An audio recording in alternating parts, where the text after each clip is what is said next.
वो इंडिया में होती है।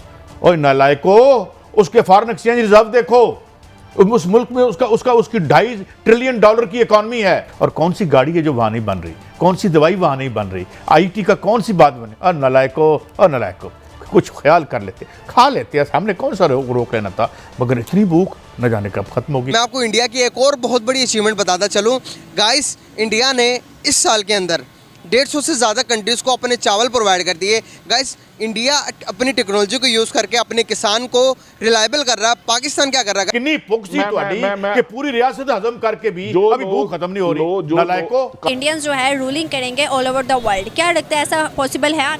जी बिल्कुल पॉसिबल है। उनके जो लीडर्स हैं उनका विजन है। कर्जा रोल ओवर करो। रोल ओवर का मतलब ये आसान लफ्ज़ों में कि जी मैंने आज आपके पैसे देने थे और मैं आपकी खिदमत में हाजिर हो गया कि हजूर इसको ना डेट को जरा आगे कर दें। गौतम अदानी है, वो दुनिया का सेकंड रिचेस्ट मैन है जो इंडियन है।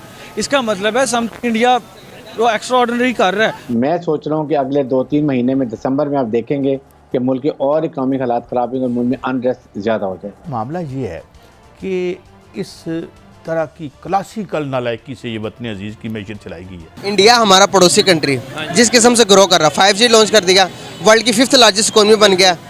क्या वो अब ये कहता है कि पाकिस्तान हमारे दुश्मनी के भी लायक नहीं है। नमस्ते दोस्तों, जय हिंद। हिंदुस्तान स्पेशल में आपका स्वागत है दोस्तों। जैसा कि दोस्तों आपने क्लिप में देखा, पाकिस्तान मीडिया ये चर्चा कर रहा है कि आज भारत हर मामले में हमसे कितना आगे निकल चुका है, लेकिन हम 75 साल पहले यहां थे वही हैं। आज भी हमारा मुल्क कर्ज के सहारे ही चल रहा है। भारत आज अपने देश में बनी कई चीजें एक्सपोर्ट करता है और हम आज भी सिर्फ इंपोर्ट ही करते हैं। पाकिस्तान के हालात यहां तक खराब हो चुके हैं कि पाकिस्तान को कोई भी देश गैस देने को तैयार नहीं है। पाकिस्तान तेल में तो सऊदी अरब से भीख मांगकर गुजारा करता है, लेकिन इस विंटर में पाकिस्तान में गैस की बड़ी शॉर्टेज होने वाली है। दूसरी तरफ पाकिस्तानी मीडिया यह भी चर्चा कर रहा है कि भारत 150 कंट्रीज को चावल एक्सपोर्ट कर रहा है और हम गेहूं भी बाहर से मंगवा रहे हैं। पाकिस्तान में महंगाई आसमान को छू रही है और लोग सड़कों पर हैं। आज की वीडियो में पाकिस्तानी मीडिया ने और क्या कहा। So friends, let's start this very interesting video. Thank you so much. तो काजी साहब, आप कहते हैं ये इलेक्शन फेयर करा के दोबारा जेलों में चले जाएं। नहीं, मैं ये नहीं कहता कि किसी नहीं, को तो आप ये फंसाना चाह रहे हैं, आप जान के नहीं, मैं तो एक और बात कर रहा हूँ। वो इंडिया में होती है।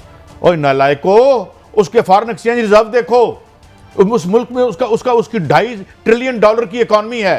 और कौन सी गाड़ी है जो वहां नहीं बन रही, कौन सी दवाई वहां नहीं बन रही, आईटी का कौन सी बात बने। और नालायको कुछ ख्याल कर लेते, खा लेते हैं, हमने कौन सा रोक लेना था, मगर इतनी भूख न जाने कब खत्म होगी। अन्य नहीं हो जाते खा के, पता नहीं कितनी पुख्ती कि पूरी रियासत हजम करके भी अभी भूख खत्म नहीं हो रही। नालायको, काजी साहब, जो लोग करप्शन को डिफेंड करते हैं ना, वो रब के अजाब को जवाब देते हैं। कहा जाता है रिश्वत लेने और देने वाला जहन्नमी है। साहब सुन ले, हम बुराइयों से बचने की कोशिश करते हैं जहन्नम में ना जाए। तो जो आदमी रिश्वत ले रहा है और उसको डिफेंड कर रहा है, वो तो दुनिया में मेरा एक और उस जहन्नमी से क्या बेहतरी आएगी? वो साफी है। सबसे पहले साफियों का साहब, मैं तो इसको शहबाज शरीफ साहब, खुदा के वास्ते कुछ साफियों ये लगड़ बगड़ों को भी पकड़े, सबसे पहले मुझे पकड़े और ये ब्रेक। बड़ी साहब, मुझे एक ब्रेक लेनी है। बारी आई तो ब्रेक नहीं, आपकी बारी है, मैं तो वैसे शामिल वाजा हूं। पाकिस्तान एक ज़राई मुल्क होने के बावजूद भी अपनी गंदुम, अपनी चावल की ज़रूरियात को पूरा नहीं कर पा रहा, बाहर से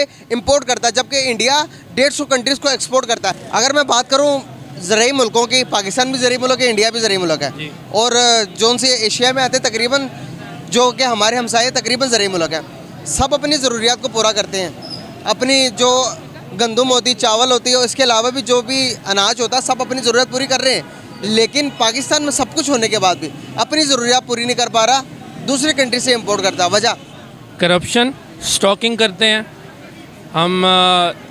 जो भी हमारे पास मटेरियल है, रॉ मटेरियल आता है, उसे हम इलीगली तौर पे बाहर बेचते हैं, रिकॉर्ड्स में नहीं लाते, जिसको करप्शन कहते हैं जिसको हम। तो सीधी सी बात है, इसकी वजह से हमारे पास कोई लीगल ऑफिशियल रिकॉर्ड्स नहीं होते और हमारा मुल्क डिक्रीज हो रहा है। मतलब इकोनॉमी में अगर मैं इंडिया की बात करूं, इंडिया ने जो 150 से कंट्री से ज़्यादा को अपने चावल बेचता है। 80% जो कंट्रीज़ हैं, ये कंट्रीज़ जिनमें से दुबई भी शामिल है, सऊदीया भी शामिल है, जितनी भी मिडिल ईस्ट कंट्री शामिल है टोटली इंडिया से बाय करती हैं। पहले पाकिस्तान से करती थी। पाकिस्तान की अगर बात करो और इंडिया की बात करूँ तो दोनों ही ज़रिए मुल्क है, दोनों में सबसे बड़ा डिफरेंस क्या है? मेन डिफरेंस यही है लॉ एंड ऑर्डर, करप्शन। बेशक इंडिया में करप्शन है लेकिन वो एक बहुत बड़ा मुल्क है, ठीक है। उसकी कुछ सिटीज़ हैं जिसमें अच्छा सिस्टम बनाया हुआ है उनके गवर्नमेंट्स ने, ठीक है, जिसकी वजह से आई थिंक उसमें करप्शन कम है। हमारे मतलब हम मुसलमान हैं बेशक, लेकिन एज अ मिनोसल कौम हम ना अच्छे नहीं हैं खुद। तो पाकिस्तान इस हवाले से ना मैं कहता हूँ इसलिए करप्ट ज़्यादा है। अगर मैं बात करूं मिडिल ईस्ट की तो वो कहते हैं कि भाई हमें सिर्फ और सिर्फ इंडिया के चावल चाहिए। अगर मैं बात करूं यूके की और दूसरी कंट्रीज़ की, वो कहते हैं कि हमें सिर्फ और सिर्फ इंडिया के चावल चाहिए।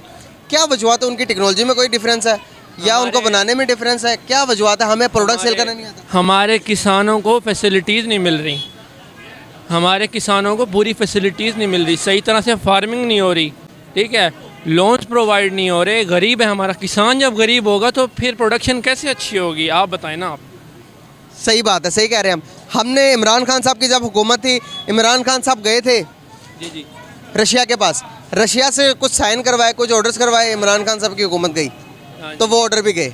क्या समझते हो, इंस्टेबिलिटी की वजह तो नहीं है कहीं हम दुनिया से बहुत पीछे हैं? पॉलिटिकल इंस्टेबिलिटी की वजह से ही पीछे हैं हम। सुनहरा, महंगाई पहले ही इतनी ज़्यादा है कि एक आम आदमी की कमर टूट चुकी है। ऐसे में गैस भी अगर महंगी हो जाएगी तो फिर एक गरीब आदमी या एक आम आदमी किस तरह से अपने घर का चूल्हा जलाएगा? देखिए, पाकिस्तान के लिए तो ये डबल जेपर्डी हो जाती है ना कि अगर दुनिया में रिसेशन आई हुई हो या दुनिया में कोई प्रॉब्लम ऑलरेडी चल रही हो, हमारे लिए वो डबल हो जाती है। उसकी वजह ये कि उसमें हुकूमतों की नाअहली भी ऐड हो जाती है, तो फिर सब कुछ कोलैप्स कर जाता है। अब पहले पैंडमिक की वजह से 21-22 में बहुत ज़्यादा रिसेशन थी और स्पेशली जो सप्लाई चेन रेजिलियंस थी हर चीज़ की दुनिया में, वो बहुत इफेक्टेड थी, तो गैस के क्राइसिस चल रहे थे।